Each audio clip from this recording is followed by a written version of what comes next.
Selon les prévisions de la Banque africaine de développement, la croissance économique en Guinée-Bissau pourrait atteindre un taux de 5,2% en 2018 contre 5,5% enregistré en 2017. Améliorer cette prévision, c'est l'un des objectifs que se sont fixés les autorités et notamment le Premier ministre Aristide Gomez, entré en fonction lundi 16 avril et qui prend déjà un certain nombre de mesures. Dans une ordonnance en date de vendredi 20 avril 2018, le chef du gouvernement indique que l'utilisation des fonds publics dans les entreprises de capital public ou les institutions publiques est désormais interdite jusqu'à nouvel ordre, sauf dans des cas exceptionnels.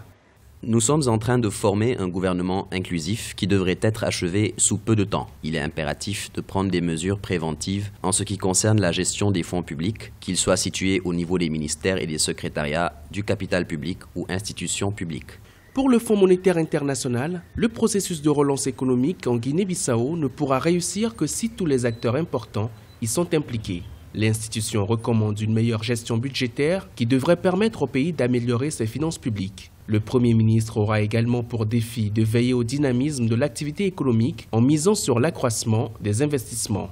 Dans le principe, la recommandation du FMI qui porte sur une meilleure gestion budgétaire est de nature effectivement à contribuer à un meilleur fonctionnement de l'économie. Ce qui est difficile, c'est de faire en sorte que toute l'administration puisse aller dans cette dynamique-là, parce qu'un seul individu ne peut pas venir tout changer de manière positive, même si les intentions sont louables. Donc il faudrait qu'il y ait une dynamique d'ensemble, c'est-à-dire au niveau de l'ensemble des acteurs publics, qui puisse permettre à ce que cette nouvelle vision-là puisse porter fruit. Une délégation du Fonds monétaire international a séjourné fin mars 2018 en Guinée-Bissau dans le cadre de la 5e évaluation du programme de facilité élargie de crédit. Les autorités peuvent être optimistes. Environ 4,4 millions de dollars seront mis à la disposition du pays pour, entre autres, améliorer les chantiers d'infrastructures.